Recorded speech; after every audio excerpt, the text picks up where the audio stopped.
Et bienvenue à tous sur la chaîne qui allie Pokémon, investissement, collection, mais avec passion. Bienvenue sur la chaîne qui sort une vidéo par jour. Aujourd'hui, donc on va parler, comme vous avez pu le voir dans le titre, du secret pour vendre plus vite et plus cher vos cartes et vos items. On va voir un petit peu pour l'un et l'autre, c'est un petit peu la même chose et on va voir ça tous ensemble tout au long de cette vidéo. On va voir donc de A à Z comment maximiser tout le processus. Donc là, on va rentrer dans quelque chose de plus concret, un peu moins conceptuel. On va voir, je vais vous dire, faites ci, faites ça et ça devrait mieux se passer. On va voir ça tout de suite. Mais avant, je voudrais remercier donc toutes les personnes qui like, qui s'abonnent et qui rejoignent le Discord tous les jours. Ça fait super plaisir. Ça donne vraiment envie de continuer. Ça donne un petit coup de pouce à la chaîne. Donc, je vous en remercierai jamais assez. Ensuite, juste avant de prendre le sujet du jour, on va faire un petit point hype, encore une fois, quand j'ai des petites choses à dire, quand je vois des choses qui avancent dans la hype, dans le marché Pokémon. Donc, j'ai encore pu prendre le temps de faire quelques magasins, donc dans les magasins un peu mainstream, type la Fnac, King Jouet, etc. Toujours rien en magasin. Voilà, c'est clair, il n'y a rien. Alors quand je dis rien, pas de EV8. Il y a d'autres petites choses, il y a peut-être du mascarade crépusculaire, du couronne stellaire, beaucoup de 6.5. Mais dans les items vraiment intéressants, tout est encore out of stock. Il y a juste les coffrets Ursa King qui sont toujours très intéressants. Mais sinon, tout le reste, c'est ce que vous voyez partout, quoi. Ensuite, j'en ai parlé rapidement dans ma vidéo hier, il me semble. Il y a eu un restock de bundle 151 à King Jouet. J'y suis allé hier pour demander ce qu'il en était. Ils m'ont dit qu'il avait reçu la veille, donc il y a 2 jours, et que tout était parti très vite. Donc, n'hésitez pas à appeler vos King Jouet parce que c'était entre avant-hier et aujourd'hui, je crois, les restocks, de ce que j'ai entendu. Voir si on peut vous en mettre de côté, etc. N'hésitez pas à essayer d'avoir des bundles parce que c'est vraiment un super item. Ensuite, un petit truc intéressant. Là, vous voyez qu'il y a du mascarade crépusculaire alors que moi, normalement, je suis team flexage et j'aime pas mettre des items moyens. Alors, bon, c'est une série intéressante, comme on a pu le voir hier. Et j'expliquais que j'avais réussi à le trouver au King Jouet, donc ce même King Jouet que j'ai visité hier soir, à 4,19 €. Et donc j'en ai pris 3, voilà, il y en avait une quinzaine, vingtaine. Il y avait quasiment que cette illustration. J'en ai pris que 3 et il y avait aussi du EV5 et EV6, mais j'ai pas dû le voir. Et donc voilà, 4,19 € le booster, ça fait 12 € les 3. Moi, même une série qui est pas super hype à 4 €, j'en prends. Je prends pas tout, on se calpe pas par ici, mais ça fait toujours très plaisir. Et j'ai voulu retourner aujourd'hui parce que j'ai pu rencontrer et faire les magasins avec un autre youtubeur Pokémon que vous connaissez peut-être que j'en parlerai un de ces 4. Et je voulais lui montrer donc le mascarade crépusculaire à 4,19 € et on arrive donc le lendemain, début d'après-midi, plus rien. Vraiment, j'en ai parlé vite fait en vidéo et je pense que le temps que j'en parle, je dis pas que c'est moi qui ai fait qu'il n'y en ait plus, mais vraiment tout s'est fait scalper ou acheter. Et voilà, comme quoi un booster à 4,19 €, ça intéresse tout le monde et c'est pas pour rien. On va donc pouvoir rapidement commencer avec le sujet du jour. Aujourd'hui, donc, on va voir comment vendre efficacement et rapidement un item ou une carte et comment potentiellement la vendre plus cher. Alors, pour vendre plus cher, il y a plusieurs façons. Il y a juste le timing, on va dire, si vous vendez le même item du EV7 en début ou en fin de hype, et EV7, j'ai dit EB7, mais à peu près n'importe quelle série. C'est juste que j'aime bien l'exemple de EB7. Évidemment, en fin de hype, si vous arrivez sur le pic de la hype, il vaudra sans doute plus cher. Mais c'est pas ça qu'on va voir aujourd'hui. On va pas voir tout ce qui est timing parce qu'évidemment, il y aura toujours moyen de faire mieux. On peut pas vraiment choper le pic ultime en sachant que ça va forcément redescendre puis remonter dans le temps. Donc si on cherche le pic ultime, en fait, on vend jamais. Voilà, donc on va voir comment créer une annonce, comment bien vendre parce que c'est vrai que ça peut être assez démotivant d'avoir un bel item, avoir une belle carte, se dire allez je vais le vendre pour financer peut-être mes achats de 8.5 ou autre chose et ne pas réussir à le vendre. Donc on va voir un petit peu les basiques, ce sera principalement pour les débutants et un peu plus. Évidemment si vous êtes très confirmé, je vais peut-être dire des choses qui sont simples pour vous mais restez quand même, on sait jamais. Et si vous avez d'autres astuces, n'hésitez pas à le dire en commentaire, ça peut aider tout le monde, dont moi, parce qu'on ne finit jamais de progresser dans ce genre de choses. Donc dans un premier temps, on va parler de la création de l'annonce.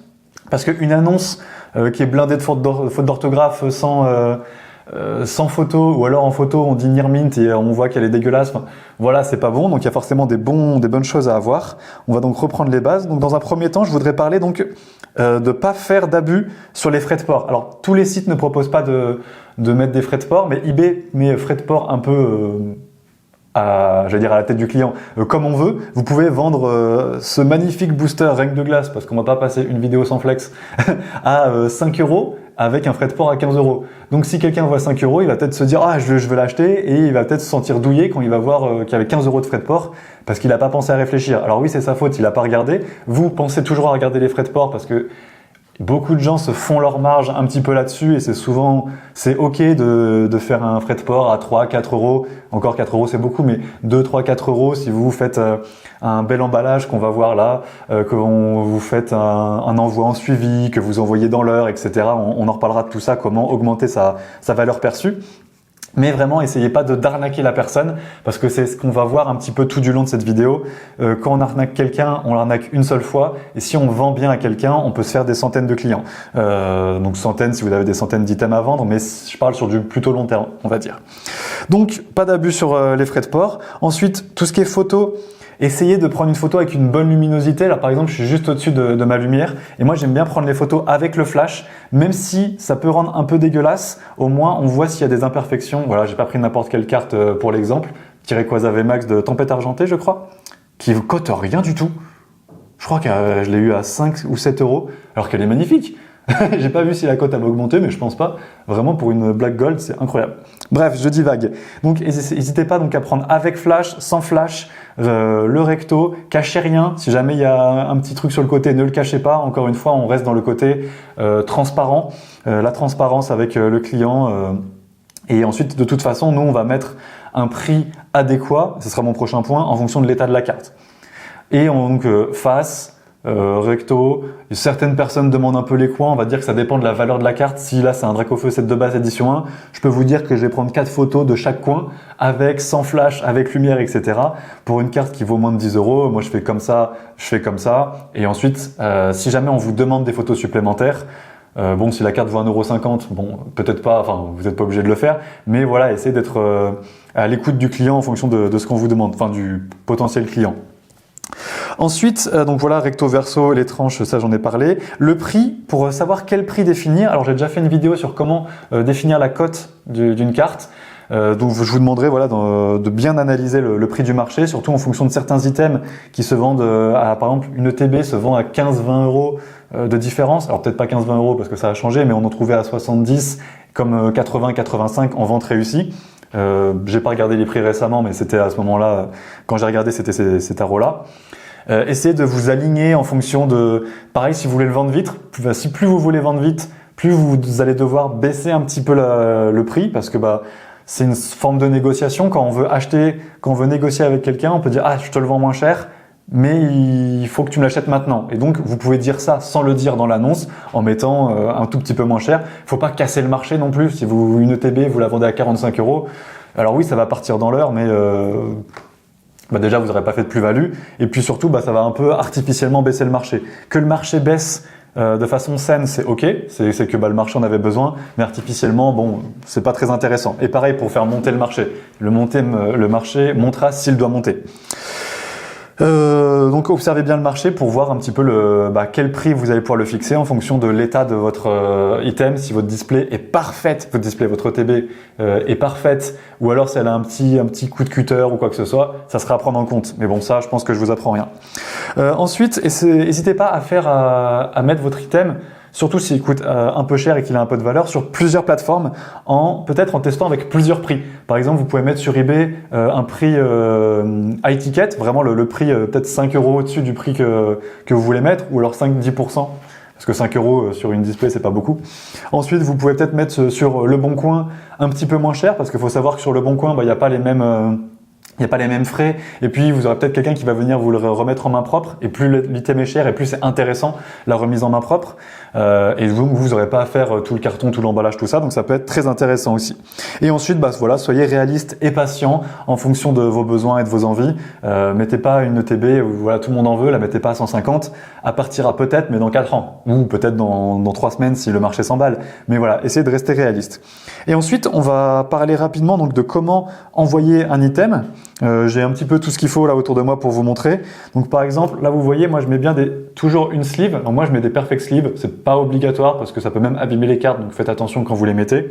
Ensuite pour l'envoi, moi j'aime bien mettre dans hop, une double sleeve. Alors vous voyez, moi je l'ai enfilé par ici et donc on l'enfile de l'autre côté pour que ce soit complètement hermétique. Voilà. Alors on n'est pas obligé de faire ça, mais moi j'aime bien avoir un maximum de qualité, montrer en fait au vendeur, à l'acheteur, que j'ai pris soin de sa carte, que je suis pas juste là pour faire de l'argent et que c'est peut-être un peu ça qui va justifier un tarif plus cher. C'est que vraiment, voilà, moi je te l'envoie dans les délais, je te fournis même le petit top loader qui est pas obligé, hein, mais parce que ça a un coût un top loader. Alors j'arrive pas à le mettre. Voilà. Si vous n'avez pas de top loader, moi, ce que je faisais avant, c'est que je prenais 2 cartons que je coupais un peu plus long en largeur et en hauteur. Et ensuite, je mettais 2 bouts de scotch sur les côtés. Bien sur les côtés, parce que si vous n'avez pas double slivé, faut pas que si vous mettez un bout de scotch ici, que la carte touche le scotch. Voilà, la sleeve peut toucher. Par exemple, ensuite, moi, j'aime bien mettre un petit coup de scotch ici et vous pouvez mettre un petit bout de papier entre les deux si jamais vous avez peur que ça touche la carte. Mais là, il n'y a pas de souci. Et ensuite, moi, ce que j'ai acheté genre 200 ou 300 enveloppes comme ça. Vous n'êtes pas obligé, encore une fois, c'est vraiment pour maximiser. On voit, c'est un truc à bulles. Donc hop, on le met dedans. Et si vous n'avez pas d'enveloppe à bulles, ça peut coûter un peu, enfin ça coûte pas très cher, mais si vous n'avez peut-être pas envie d'en acheter 300, 100 ou 300 d'un coup, vous pouvez rajouter un petit peu de papier bulle, un peu fin, ou avec du papier journal, etc. pour pas trop que ça bouge. Ensuite, hop, on rajoute. On la ferme et moi j'aime bien rajouter encore une fois un petit scotch tout du long ici pour montrer que c'est scellé, que ça n'a pas été ouvert pour vérifier. Alors évidemment si quelqu'un peut l'enlever et le remettre, mais c'est pour vraiment encore une fois montrer que ça a été scellé, que c'est bien pris, qu'on a bien fait attention. Ensuite, bon, je vous apprends rien, l'adresse du destinataire. Et moi j'aime bien quand c'est des cartes qui coûtent quelques euros, voire un peu plus, mettre l'adresse de l'expéditeur, comme ça si le gars qui vous l'a acheté s'est trompé d'adresse, on va vous la renvoyer. Voilà, ce serait dommage de vendre une carte qui coûte 50 euros et qu'elle soit perdue dans la nature parce que vous allez peut-être devoir rembourser l'acheteur, ça dépend de la plateforme et de ce qui s'est passé. Donc vous pourrez peut-être la récupérer. Pour tout ce qui est un petit peu plus conséquent qu'une carte, parce que là c'est une carte, c'est à peu près la même chose. Moi j'ai des plus gros, alors ça rentre pas dans le cadre, j'ai des enveloppes plus grosses, c'est exactement la même chose. C'est avec des bulles. Alors moi j'ai investi là-dedans parce que j'avais envie de beaucoup vendre. Et ensuite vous pouvez mettre votre tripack à l'intérieur. Vous voyez, c'est pile la bonne taille. Et si jamais tout ce qui est Pokébox, item, ETB et display, là vous faites des colis. Vous pouvez prendre des cartons et couper pour faire un colis vous-même et pas payer 5 euros de carton. Mettre un maximum de papier journal, de papier bulle pour pas que ça bouge. Et voilà. Et donc pourquoi est-ce qu'on fait tout ça en fait? C'est pour avoir ensuite au final un bon compte. Par exemple, si vous avez, j'en ai déjà parlé, mais si vous avez un compte eBay avec 150 ventes et que toutes les ventes c'est magnifique, merci, super bien, c'est arrivé super vite, c'est super bien protégé, j'ai eu un petit mot, si vous pouvez, moi j'aime bien. À chaque fois, des fois, il y a des gens qui me rajoutent bonne ouverture ou bonne collection ou attrapez-les tous, un truc comme ça. Ça coûte rien, ça coûte 15 secondes, mais je me dis il a pensé à moi et à chaque fois je me dis voilà, je vais lui rendre un peu l'appareil, je vais lui mettre un bon petit commentaire. Le bon commentaire, c'est ce qu'on va chercher. Pour moi, c'est ça le secret dont je parlais en début de vidéo. C'est que si quelqu'un a entre 100 et 3000 avis positifs, qu'il a aucun avis négatif, je vais peut-être mettre un peu plus, peut-être mettre 5% de plus pour payer chez ce gars parce que je sais qu'il va me l'envoyer vite, parce que je sais qu'il va bien le protéger, etc. Et sur certains items, ça peut vraiment faire la différence. Et ensuite, je sais pas s'il y a un système de référencement, mais il y a très certainement un système de référencement quelque part. Et donc, plus vous avez des bons avis, plus c'est top. Et ensuite, vous pouvez aussi envoyer un message. Voilà, quand c'est envoyé. Bonjour, je viens de vous envoyer ça ce matin. Vous allez le recevoir bientôt. Voici le code de suivi si vous en proposez. Et si jamais vous avez des retards dans l'envoi, c'est pas très grave, mais excusez-vous, juste excusez-moi, je viens de l'envoyer, j'ai pas pu le faire plus tôt, mais excusez-vous, mais ne vous justifiez pas. Voilà, on n'est pas des enfants, on va pas dire oui, mais la poste n'était pas ouverte. Peut-être que c'est vrai, le client s'en fiche, ne vous justifiez pas, excusez-vous, ça suffit amplement. Et bien voilà qui conclut cette vidéo. J'espère que ça aura pu en aider. Là, on reste encore un peu sur des grosses bases. Et je pense que beaucoup de gens connaissaient la plupart des choses que j'ai dit. N'hésitez pas à le dire en commentaire si jamais vous en voyez d'autres. J'espère que ça vous sera utile. Je vous dis à demain pour une prochaine vidéo et continuez de collectionner et d'investir. Ciao!